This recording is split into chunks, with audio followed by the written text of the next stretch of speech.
Ce leak du plan de guerre sur le Yémen est probablement le plus gros leak de l'histoire des États-Unis, et le pire dans tout cela, c'est que ça vient même pas d'un groupe d'attaquants, mais du conseiller à la sécurité nationale du pays. Le 15 mars, alors que tout le monde a appris l'attaque des États-Unis sur le Yémen aux alentours de 19h heure française, une personne, un journaliste de The Atlantic, l'a appris 2 heures avant tout le monde, ayant été ajouté par erreur dans une conversation ultra secrète sur Signal. Si pour Trump et son administration, les informations partagées n'étaient absolument pas secrètes ni confidentielles, cette fuite pose quand même beaucoup de questions derrière tout cela. Notamment, pourquoi un journaliste a pu être ajouté dans une conversation ultra secrète?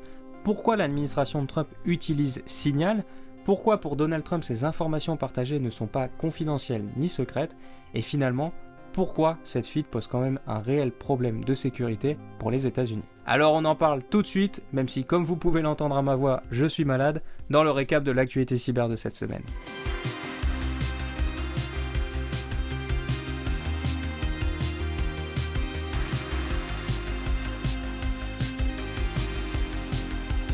Comment un journaliste a pu être ajouté par erreur dans une conversation ultra secrète créée par le conseiller national à la sécurité du pays des États-Unis et qu'aucun membre ne l'ait remarqué, que ce soit le vice-président ou le président de la CIA? L'une des premières raisons, déjà, c'est que toute cette fine équipe utilise une application civile de messagerie, Signal, ce qui est déjà une erreur en soi, car ça implique plein de problèmes derrière, notamment la confiance qu'accordent nos dirigeants envers ces applications privées.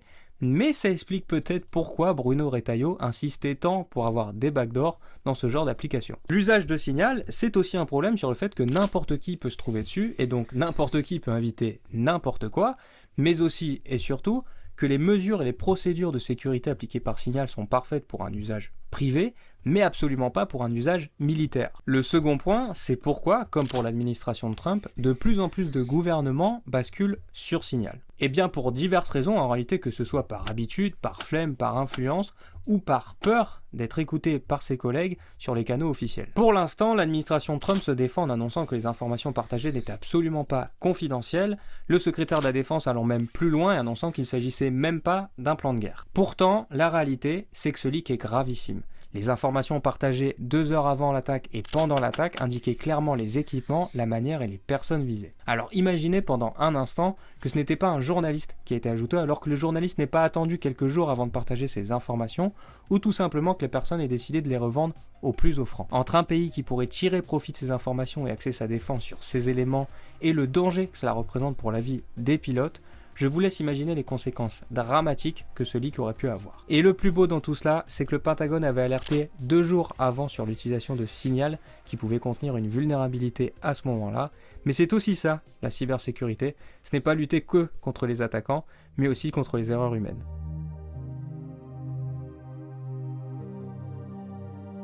Parlons un peu maintenant de vulnérabilité, car ce sont 2 énormes failles qui ont été découvertes cette semaine sur Nginx et Next.js, la première faille touchant quand même plus de 40% des utilisateurs de Kubernetes. Pour grandement simplifier, les ingress sur Kubernetes sont des éléments qui permettent d'exposer nos pods au monde, et l'une des implémentations les plus populaires est celle de Nginx. Et 4 vulnérabilités ont été identifiées et patchées sur cet ingress, car l'exploitation cumulée de ces failles pouvait permettre à n'importe qui de prendre le contrôle du cluster.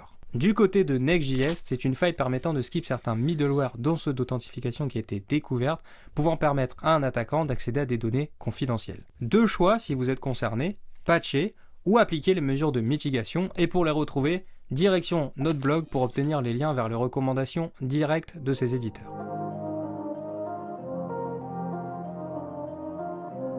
Des hackers chinois sont infiltrés depuis plus de 4 ans dans un fournisseur de télécommunications comme Orange ou Bouygues, mais en Asie. Alors qu'on ne connaît pas le nom de provider victime de cette attaque, le groupe d'attaquants, lui, a été nommé WeaverHunt et s'assure maintenant depuis plus de 4 ans, pour des fins d'espionnage, l'accès aux infrastructures du provider grâce à des web shells. La première chose à noter notamment, c'est l'utilisation d'un web shell complètement inédit, ne s'exécutant qu'en mémoire pour laisser un minimum de traces et être quasiment indétectable. Et la deuxième chose, c'est que malgré le manque de traces, beaucoup d'indices semblent pointer du doigt ce groupe d'attaquants, notamment de par les heures de travail des hackers, mais aussi par les outils utilisés très populaires dans les autres groupes d'attaquants chinois. 4 ans d'infiltration sans se faire détecter, c'est quand même incroyable, et ça montre bien que les groupes APT sponsorisés par les gouvernements sont redoutables.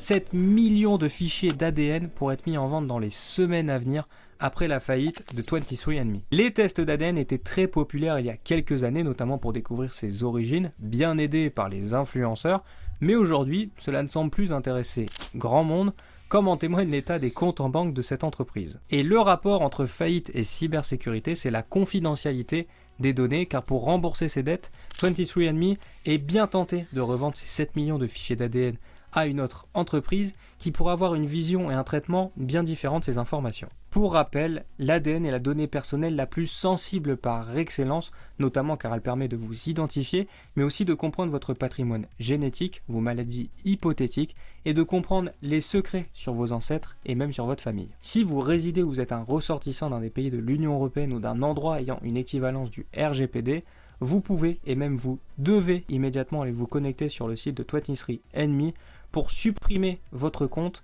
pour leur demander la suppression des tests et des échantillons de salive qu'ils ont encore sur vous, mais aussi pour retirer le consentement de recherche sur ces informations que vous avez pu partager. Voilà pour les 4 actus qu'il ne fallait pas louper cette semaine, et il y avait du très lourd. Si vous avez aimé la vidéo, n'oubliez pas de la partager et de l'aimer, ça nous aide vraiment. Et dites-nous ce que vous en avez pensé dans les commentaires. En attendant, on se retrouve samedi prochain, 19h, pour le prochain récap de l'actu cyber. Salut!